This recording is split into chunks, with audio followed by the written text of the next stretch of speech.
ॐ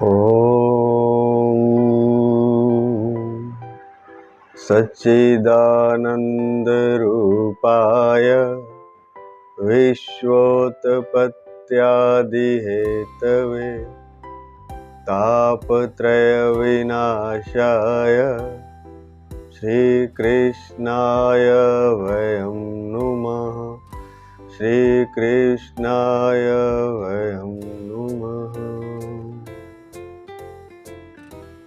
भक्तमाछा कल्पतरु शरणागत वत्सल भक्त वत्सल भगवान श्री कृष्ण और उनके साक्षात स्वरूप साक्षात विग्रह श्री मद्द भागवत महापुराण के चरणों में प्रणाम करते हुए साथ ही साथ दिव्य विभूतियों श्री गणेश जी, हनुमान जी, नारद जी, सुखदेव जी, सनकादि ऋषियों, व्यास जी, राजा परीक्षित, सूत जी, शौनकादि ऋषियों, देवी माँ विद्या की देवी सरस्वती, सभी के चरणों में प्रणाम करते हुए और उनसे प्रार्थना कि वे हमारे माध्यम से कथा का संचार प्रसार भक्तजनों में, प्रेमी जनों में, रसिक जनों में करें। पिछले प्रवचन में हमने देखा कि भीष्म पितामह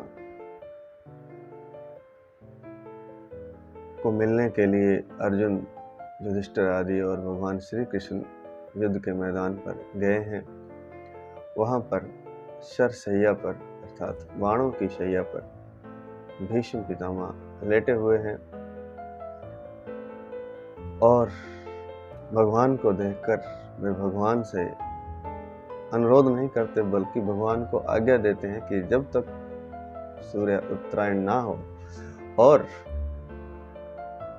मैं प्राण ना त्याग दूं तब तक हे श्री कृष्ण आप मेरे सामने उपस्थित रहें। यह भक्त और भगवान की गाथा है। यहाँ प्रेम होता है, वहाँ बराबर का रिश्ता होता है, उसमें कोई ऊपर नीचे नहीं होता, चाहे वो भगवान हो चाहे भक्त हो, वहाँ दोनों बराबर हो जाते हैं। इसलिए भक्त निसंकोच अपने भगवान से कुछ भी कह सकता है, यह जानते हुए कि वे ईश्वर हैं, वे अखंड ब्रह्मांडों के, कोटि ब्रह्मांडों के नायक हैं, सर्वेश्वर हैं, माया अधिपति हैं, सारे संसार को चलाने वाले हैं, संहार करने वाले हैं, पैदा करने वाले हैं, ब्रह्मांडों को पैदा करने वाले हैं, प्रलय को करने वाले हैं। फिर भी प्रेम का जो रिश्ता है, भक्त का जो रिश्ता है, वह बड़ा प्रेमपूर्ण होता है और उसमें बड़े हक से निसंकोच भगवान से कुछ भी कहा जा सकता है। यह प्रेमी जनों की बातें हैं। तो भीष्म पितामह ने इस तरह से भगवान को कहा कि जब तक मैं प्राण ना त्याग दूं तब तक आप मेरे सामने उपस्थित रहें। इस प्रकार कहने के बाद जब युधिष्ठिर को पता चला कि अभी समय है कुछ शेष, तब तक वे कुछ ज्ञान की बात अपने पितामह से जानना चाहते थे। इसलिए उन्होंने विविध प्रकार के धर्मों के बारे में उनसे कई तरह के प्रश्न किए। युधिष्ठिर जी ने ऋषियों के सामने ही शरशैया पर पड़े हुए भीष्म पितामह से कई प्रकार के धर्म के संबंध में प्रश्न किए, धर्म के रहस्यों के संबंध में प्रश्न किए, जिनका उत्तर देते हुए भीष्म पितामह कहते हैं कि जो पुरुष वर्णाश्रम धर्म और वर्णाश्रम धर्म का पालन करता है उसका स्वाभाविक धर्म क्या है, तथा राग और वैराग्य को लेकर के जो निवृत्ति धर्म और प्रवृत्ति धर्म है उसके बारे में बताया। अब प्रवृत्ति धर्म और निवृत्ति धर्म क्या होते हैं? जब कोई संसार से विरक्त हो जाता है और वह संसार को त्याग देता है, अपने रिश्ते नातों को, सब संबंधियों को, कुटुंब को त्याग करके वह वन में चला जाता है, सन्यासी हो जाता है, इसे निवृत्ति धर्म कहते हैं, अर्थात सबको निवृत्त, सब वासनाओं को वह निवृत्त कर देता है, सब रिश्तों को दूर हटा देता है। एकांत में केवल मात्र अकेला रहकर ही भगवान का भजन करता है, भगवान की साधना करता है, ध्यान करता है, समाधि में स्थित होता है। और प्रवृत्ति धर्म क्या है? संसार में रहकर ही, रिश्ते नातों के बीच रहते हुए ही भगवान का भजन करना, भक्ति करना आदि, यह प्रवृत्ति धर्म है। लेकिन इसमें भी एक शर्त है, वह शर्त यह है कि रहता तो वह संसार में है, लेकिन संसार से मुक्त रहता है, वह संसार से जुड़ा हुआ नहीं होता। जैसे कमल रहता तो जल में है, लेकिन जल से अलग होता है। इसी तरह से प्रवृत्ति धर्म और निवृत्ति धर्म, दो धर्म जिसे द्विविध धर्म कहते हैं, हमारे शास्त्रों में हमारे ऋषियों ने, हमारे गुरुओं ने बताए हैं। कारण कि मनुष्य के मन को ऋषियों ने बड़ी बारीकी से जाना है। तो दो तरह से प्रवृत्ति निवृत्ति हो सकती है। एक तो संसार में रहना चाहता हो, जैसे कि आजकल का कलयुगी मनुष्य है, वह वन में नहीं रह सकता, क्योंकि उसका शरीर गर्मी, सर्दी, धूप आदि, बरसात आदि, ओले, अंधड़, आंधी, तूफान आदि को सहन करने की क्षमता खो चुका है लगभग। अभी भी कुछ लोग बर्फ में यहाँ साधना करते हैं, लेकिन अधिकतर मनुष्यों का शरीर इस काबिल नहीं बचा है कि वे वन में जाकर के तपस्या कर सकें। तो वे संसार में रहते हुए कर सकते हैं, किसी तरह की कोई भी इसमें समस्या नहीं है, शास्त्र इसकी आज्ञा भी देता है। लेकिन संसार में रहना है तो फिर जल में कमलवत ही रहना होगा। और ऐसा नहीं कि जो सन्यासी हो जाता है वह श्रेष्ठ है, निवृत्ति धर्म वाला श्रेष्ठ है, जो घर बार छोड़ के सन्यासी हो गया है वह श्रेष्ठ, ऐसा नहीं। दोनों का ही समान मूल्य है, दोनों की समान महिमा है। इसलिए कोई ये ना सोचे कि जो सन्यासी है वो श्रेष्ठ है और जो घर में रह के घर के काम धंधे करता है, दुकान चलाता है, व्यापार करता है, खेती करता है और साथ साथ भगवान का भजन कर रहा है, वह कोई निकृष्ट है या निम्न श्रेणी का, ऐसा नहीं। कई बार तो सन्यासियों से भी बढ़कर गृहस्थों ने साधना की है और परमात्मा को अपने घर में ही उतारा है, अपने गेह और देह में उतारा है। अनेक नाम है, कबीर हैं, मीरा हैं, चैतन्य महाप्रभु हैं, बहुत नाम है।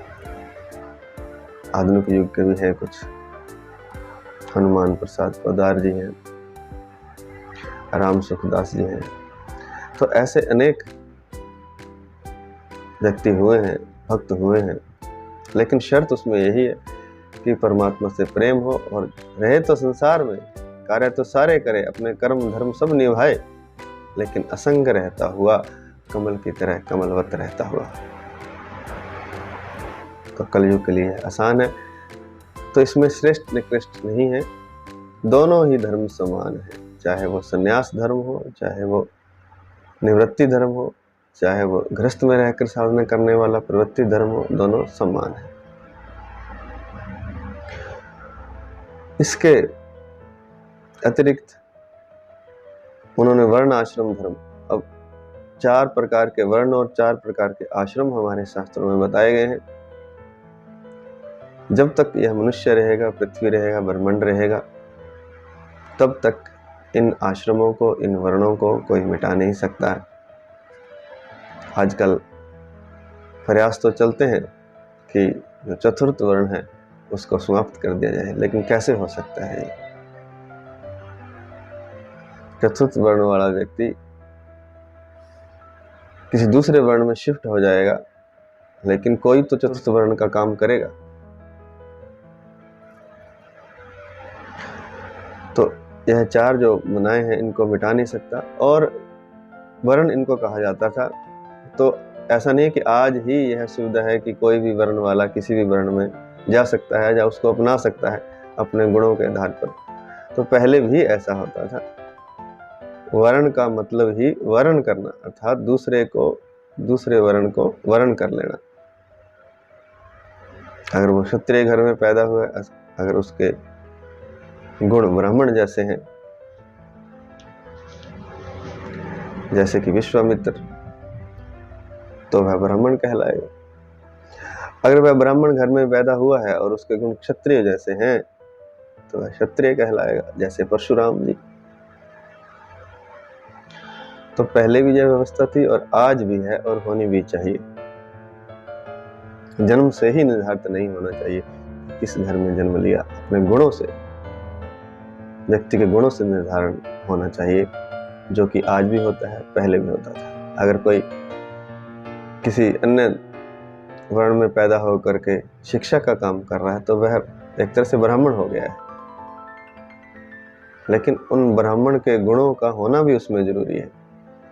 खाली ज्ञान के आधार पर ही उसे ब्राह्मण नहीं कहा जा सकता। ब्राह्मण के जो तपस्या, त्याग आदि गुण हैं, धैर्य, शांति, क्रोध की अवस्था, तो वह सारे गुण भी उसमें होने चाहिए, तब वह ब्राह्मण कहलाएगा। अगर कोई किसी भी वर्ण में पैदा हुआ, अगर वह देश की रक्षा कर रहा है, सेना में है, तो वह क्षत्रिय है।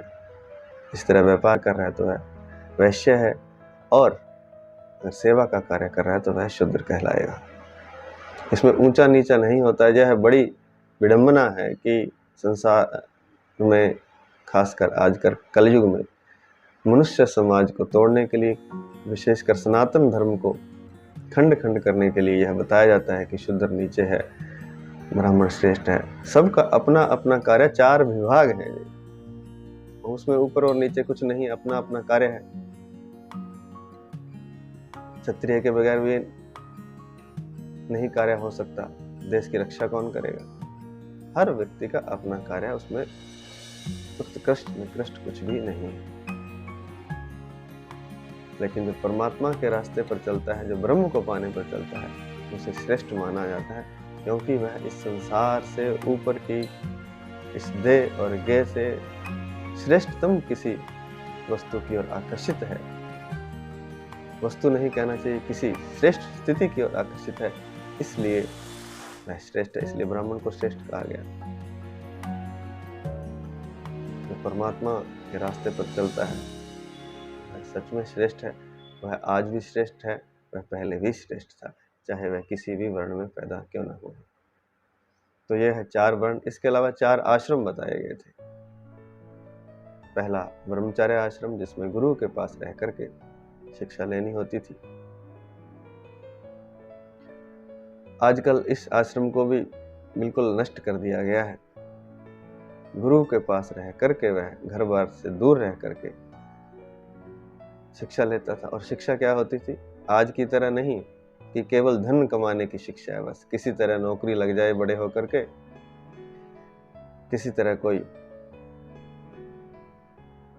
धंधा जम जाए, बस इतनी ही शिक्षा कि पैसे कैसे कमाए जाएं, धन अर्थोपार्जन कैसे किया जाए। केवल मात्र शिक्षा यही है। उसमें कुछ ना, उसमें मोक्ष के बारे में बताया जा रहा है, ना काम के बारे में, जो जैसा कि पहले होता था।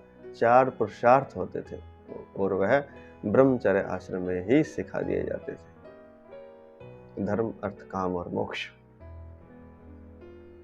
धर्म का तात्पर्य व्यक्ति किस तरह से धर्म पर चले ताकि वह सुखी जीवन जी सके। गाड़ी पटड़ी पर चलेगी तो सही तरीके से चलेगी, अगर पटड़ी से उतर जाएगी तो फिर एक्सीडेंट ही होगा, दुर्घटना ही होगी। इसलिए धर्म एक सीधा रास्ता है।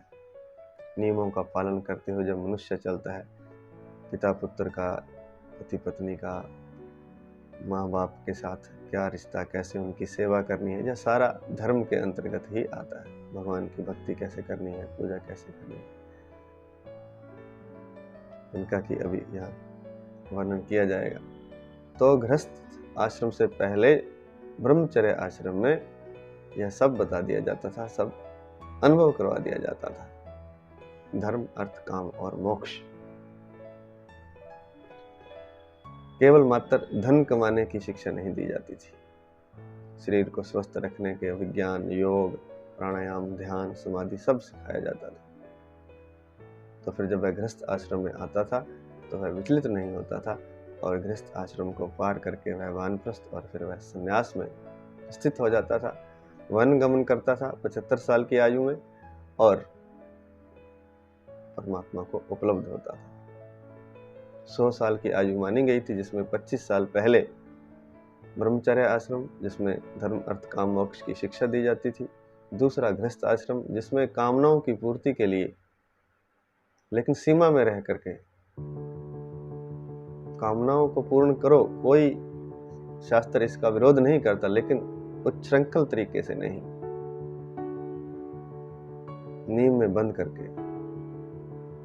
भोग की कामना है तो विवाह करके पत्नी व्रत का पालन करते हुए भोग करे, तो यह काम का सीमा सहित भोग है, मर्यादा में रहकर भोग है। इसी तरह से अन्य भोग है तो वह गृहस्थ आश्रम में रह करके अपनी कामनाओं को तृप्त करता था, इंद्रियों को तृप्त करता था, लेकिन मर्यादा में रहकर, और उसके बाद फिर वह उसे छोड़ देता था, छोड़ने की तैयारी करता था और फिर अंत में 75 साल का होने पर उसे छोड़ देता था और वन गमन करता था, साधना करता था।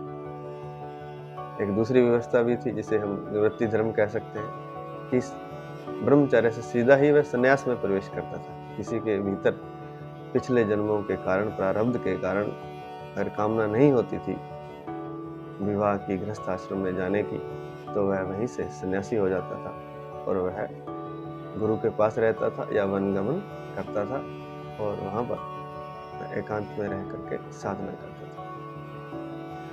आज के युग में हम कहेंगे कि आज तो 100 साल आयु है नहीं, तो किस तरह से इन आश्रमों का पालन किया जाए। तो सीधा सा इसमें है कि जितनी भी आयु आप मानते हैं, अपने 70 साल मानते हैं या 80 साल मानते हैं, औसतन जो आयु है मान लीजिए 80 साल है, तो 40 साल जब हो जाएं तब आपके दोनों आश्रम करीब करीब संपूर्ण हो चुके होते हैं। ब्रह्मचर्य आश्रम जिसमें आप शिक्षा दीक्षा लेकर के नौकरी कर रहे होते हैं, तब तक शादी भी हो चुकी होती है, बच्चे भी बड़े हो जाते हैं 40 साल की उम्र तक। तो 40 साल के बाद, आधी आयु के बाद, उसे परमात्मा की तरफ कदम बढ़ाना शुरू कर देना चाहिए। घर में रहते हुए ही उसे अधिकतम समय फिर धीरे धीरे साधना में देना चाहिए और वह समय धीरे धीरे साधना में बढ़ना चाहिए। और इस बात को बड़ी गंभीरता से समझने की जरूरत है और इस पर चलने की आवश्यकता है, क्योंकि मनुष्य जन्म में अगर आपने साधना नहीं की, भगवान का नाम स्मरण नहीं किया, तो मनुष्य जन्म लेना आपका बेकार है, पशु के जन्म के तुल्य ही है। तो आधी आयु हो जाने पर उसे भगवान का भजन करना चाहिए, चाहे वह संसार में रहे, संसार के कार्य करता रहे,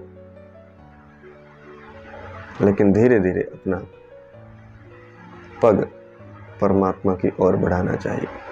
तो यह है आश्रम व्यवस्था और बड़ी उत्तम थी। यह सारा संदेश युधिष्ठिर को भीष्म पितामह ने दिया। यहाँ पर तो संक्षिप्त में है, लेकिन महाभारत नामक ग्रंथ में बड़े विस्तार से इसका वर्णन किया गया है। राजधर्म, दान धर्म, स्त्री धर्म, मोक्ष धर्म, भगवत धर्म का भी संक्षेप और विस्तार से वर्णन किया।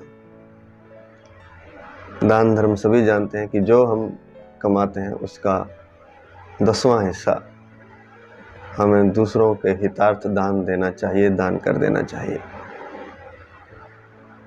अगर हम इतना नहीं करते हैं तो भी हम पशु तुल्य हैं, क्योंकि पशु ही अपने लिए करता है, अपने शरीर के लिए सब कुछ।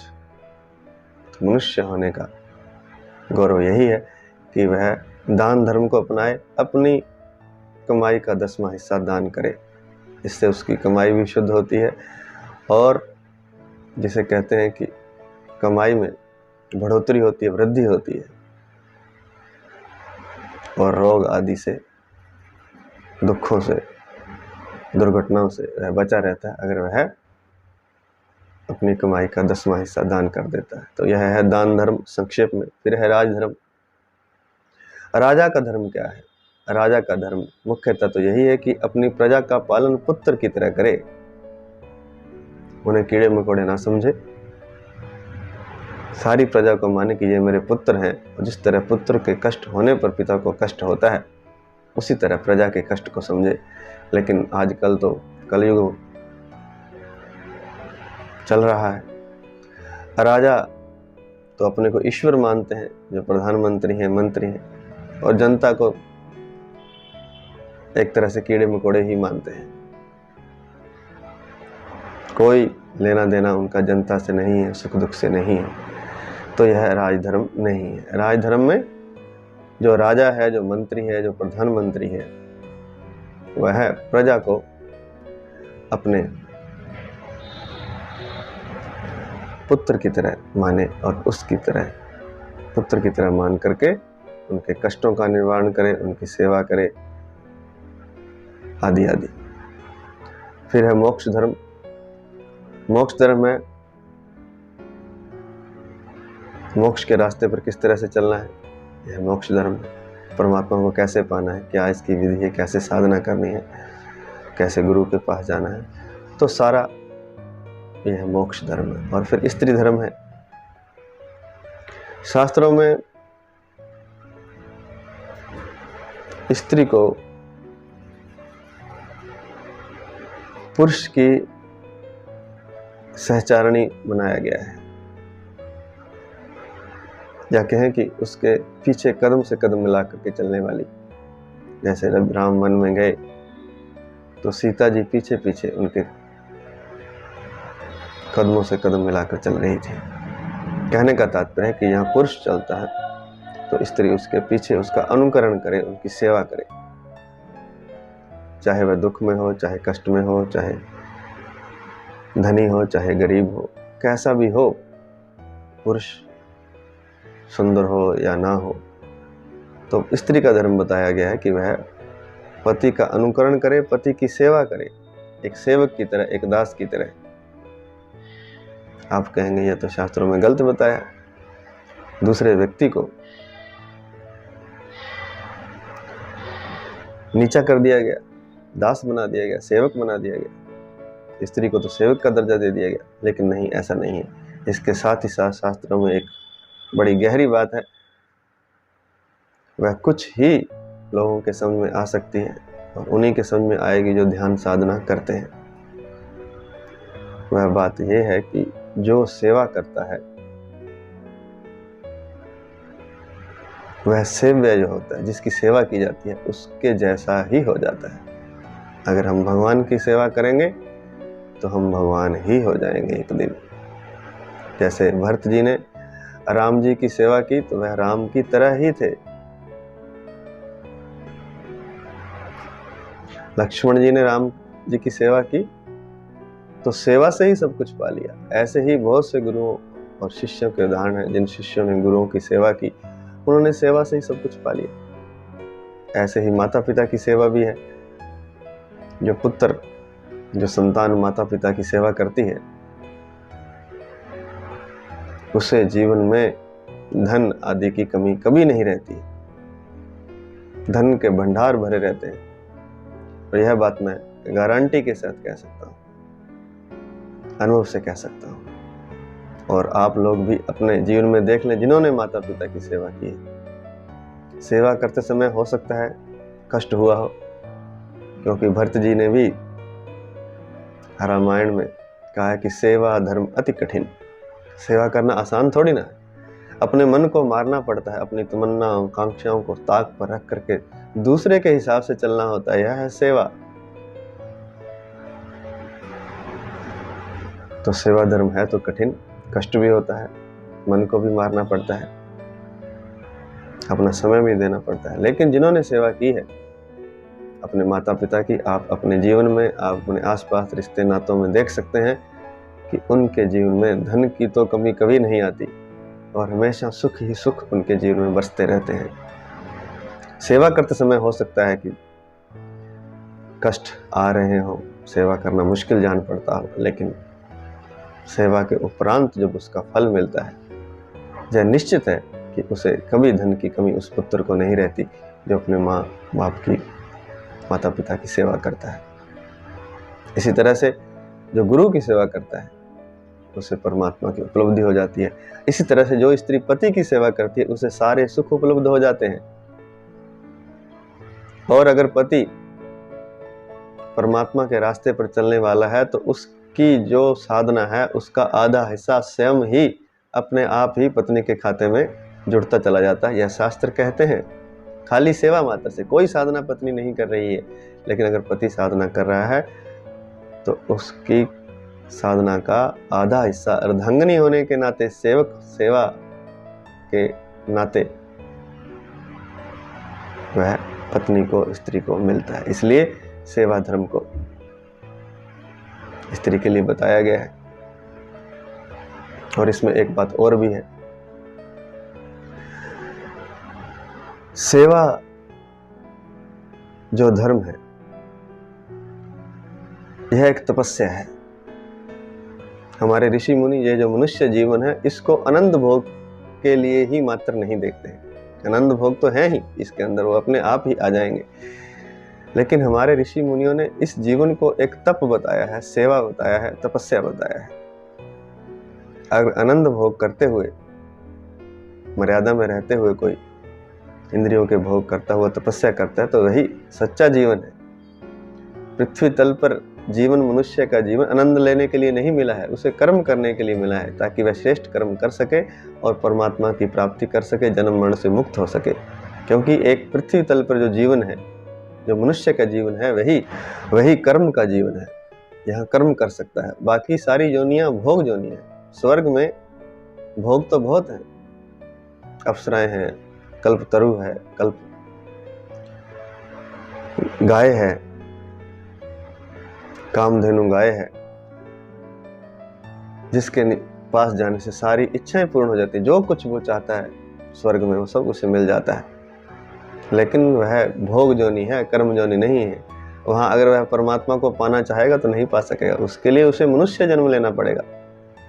इसलिए तो कहते हैं कि देवता भी तरसते हैं मनुष्य जन्म के लिए। उसका कारण यही है कि मनुष्य जन्म में ही यह सुविधा उपलब्ध है कि वह साधना कर सकता है, कुछ नया कर्म कर सकता है और साधना करते हुए परमात्मा को पा सकता है। तो ऋषियों ने इस जीवन को तप के लिए बताया गया है। इसलिए स्त्री का धर्म भी तपोमय बना दिया गया है। वह भोग भोगती हुई, पत्नी पति की सेवा में रहती हुई, उसका अनुकरण करती हुई और सारा भार गृहस्थी का अपने पति पर डाल करके उसकी आज्ञा का पालन करती हुई जब वह चलती है तो उसका जीवन तप बन जाता है, तपस्या बन जाता है और उसे किसी अन्य साधना की आवश्यकता नहीं पड़ती। इसी सेवा के बल पर वह मुक्त हो जाती है अगर वह सही से सेवा करती है और एक अपने पति को ही परम पुरुष मान करके चलती है, किसी दूसरे की तरफ वह नजर नहीं उठाती है। तो यह पति धर्म के बल पर ही वह परमात्मा को उपलब्ध हो जाती है, ऐसा शास्त्र कहते हैं और ऐसा सच भी है। तो इसलिए सेवा का धर्म बताया गया। पत्नी को नीचा दिखाने के लिए या उसे कम आंकने के लिए नहीं, बल्कि उसे श्रेष्ठ बनाने के लिए, ताकि सारा भार पति संभाले, सारी चिंता वो करे, वह मात्र सेवा करे और बच्चों का पालन करे। और इस तपस्या को करते हुए, सास ससुर की सेवा करते हुए, तपस्यापूर्ण जीवन बिताते हुए, जिसमें भोग भी है, ऐसा नहीं कि भोग बिल्कुल नहीं है, उसमें इंद्रियों के भोग भी हैं, सुख भी है, लेकिन वह सुख गौण है, मुख्य बात है तपस्या। तो उस तपस्या को करते हुए वह मुक्त हो जाती है। बहुत से उदाहरण भी है। सावित्री का उदाहरण है बड़ा महान। उसने अपनी पति की सेवा और पतिव्रता धर्म के बल पर यमलोक में जाकर के अपने पति को वापस लौटा लाई थी। ज्योतिषियों ने बता दिया था, ब्राह्मणों ने बता दिया था कि उसके पति का जीवन मात्र 1 साल का जब उनकी शादी हुई, लेकिन फिर भी सावित्री ने शादी की और अपनी तपस्या के बल पर, अपने पति व्रत धर्म के बल पर, अपनी सेवा के बल पर यमराज से भी अपने पति को वापस लौटा लाई। तो ऐसी यह बड़ी श्रेष्ठ और महिमावान बातें हैं जिनका कि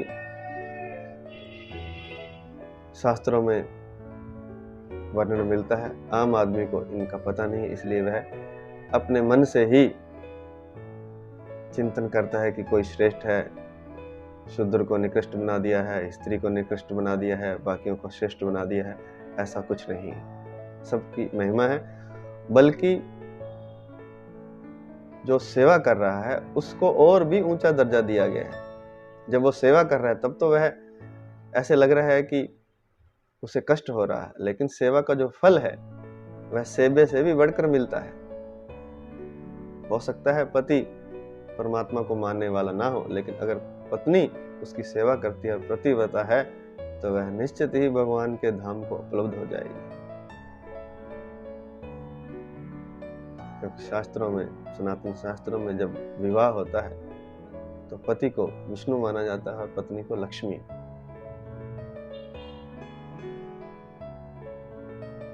वह पुरुष रूप विष्णु को ही सौंपी जाती है, वह लक्ष्मी।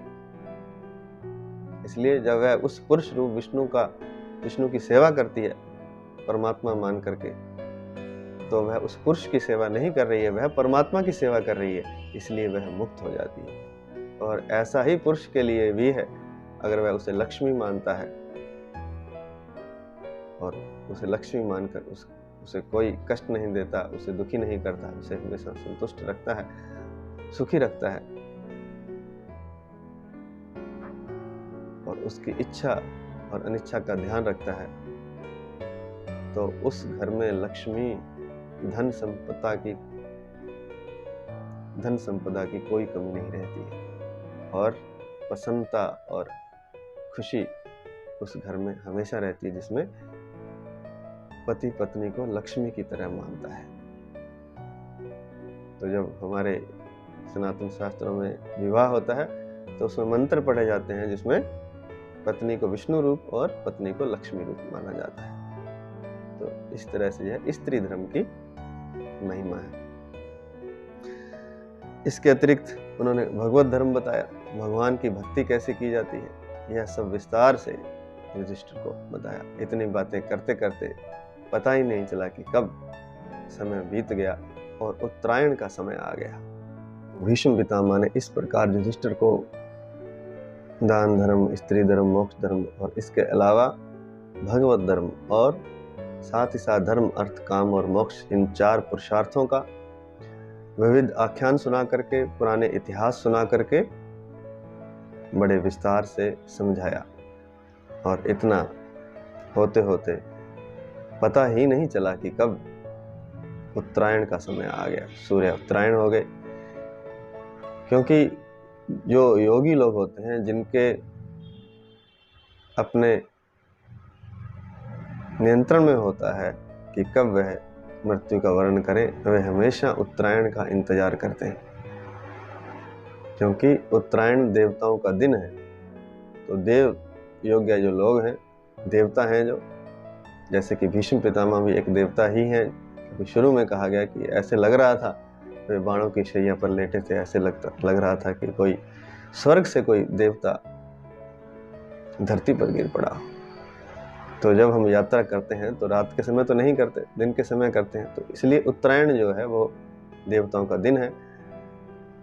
देवताओं का दिन 6 महीने का दिन और 6 महीने की रात होती है मनुष्य जन के हिसाब से। और साथ ही साथ उत्तरायण में स्वर्ग आदि, गंधर्व आदि लोकों में, उच्च लोकों में जाता हुआ मोक्ष को व्यक्ति प्राप्त होता है। लेकिन यह सुविधा उनके लिए है जो साधना कर चुके हैं और जिनका अपनी मृत्यु पर नियंत्रण है।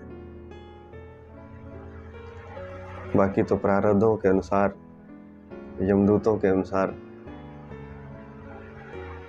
खींचे जाते हैं, जबरदस्ती उनको शरीर से निकाल कर ले जाया जाता है, उनकी मृत्यु हो जाती है और जबरदस्ती कहीं पर भेज दिया जाता है उनके प्रारब्ध के अनुसार। उनमें उनका कोई वश नहीं होता और उनके कर्मों के अनुसार उन्हें विभिन्न प्रकार के कष्ट भी, स्वर्ग नरक, सुख और दुख भोगने पड़ते हैं। अगर पुण्य है तो स्वर्ग भोगता है, अगर पाप किए हैं तो कष्ट नरकों का उसे भोगना पड़ता है। तो भीष्म पितामह, जो कि हजारों रथियों के नेता थे, अग्रणी थे, और अपनी मृत्यु को जिन्होंने वश में किया हुआ था, उन्होंने उत्तरायण को देख करके अपनी वाणी को विराम दे दिया और अपना ध्यान चतुर्भुज भगवान श्री कृष्ण में लगा दिया, जो कि शंख चक्र गदा पद्म धारण किए हुए थे और उनके शरीर पर पीतांबर लहरा रहा था। प्रसन्न जिनका मुख था, चेहरे पर जिनके मुस्कान थी, ऐसे चतुर्भुज रूप भगवान श्री कृष्ण जो कि उनके सामने ही खड़े थे, उन पर उन्होंने अपना ध्यान एकाग्र कर लिया। पहले भी वे अपने भीतर भी भगवान श्री कृष्ण को ही देख रहे थे, अब तो दोनों ओर सामने भी खड़े हैं और अपने हृदय के भीतर भी उन्हें देख रहे हैं। और भगवान के दर्शन मात्र से उनकी जो पीड़ा हो रही थी, बाणों की शैया पर लेटने से, बाणों के विंध जाने से, वह दूर हो चुकी थी पहले ही। तो उन्होंने अपना ध्यान एकाग्र कर दिया पीतांबरधारी चतुर्भुजधारी भगवान श्री कृष्ण में और अपने इंद्रियों के वृत्ति विलास को रोक दिया। मन को तो रोका ही रोका, वाणी को तो रोका ही, अपने इंद्रियों के वृत्ति विलास को भी रोककर केवल मात्र भगवान श्री कृष्ण में लगा दिया। क्योंकि इंद्रियां हमारी हमेशा वृत्तियों में रमण करती रहती हैं। शब्द, स्पर्श, रस, रूप, गंध। आंखें खुलती हैं तो रूप को देखना चाहती हैं, कान शब्द को सुनना चाहते हैं। यह इंद्रियों की एक तरह से मजबूरी है। जब तक मन का उन पर नियंत्रण नहीं है, तब तक इंद्रियां खुले हुए घोड़ों की तरह हैं और वे अपने आप दौड़ जाती हैं। आंखें अपने आप रूप की तरफ दौड़ जाएंगी, कान अपने आप शब्द की तरफ चले जाएंगे, नासिका अपने आप सुगंध को सूंघना चाहेगी, जीवा रस का पान करना चाहेगी, त्वचा स्पर्श करना चाहेगी। तो यह इंद्रियों का वृत्ति विलास है। लेकिन महारथी भीष्म पितामह ने, जिनके मृत्यु भी वश में थी, उन्होंने अपने इंद्रियों के वृत्ति विलास को भी रोक दिया, जो कि योगियों के लिए ही संभव है। साधारण मनुष्य तो यह जान भी नहीं पाता कि उसकी इंद्रियां खुले घोड़ों की तरह घूम रही हैं। तो उन्होंने अपने वृत्ति विलास को रोक करके वाणी को विराम दे के मन को एकाग्र कर दिया भगवान चतुर्भुज में, और इस प्रकार भगवान की स्तुति करने लगे। यह स्तुति बड़ी महान है और पूरे भागवत में बड़ी फेमस है। तो इस स्तुति को हम कल सुनेंगे। आज इतना ही। जय श्री कृष्ण। हरि शरणम, हरि शरणम, हरि शरणम।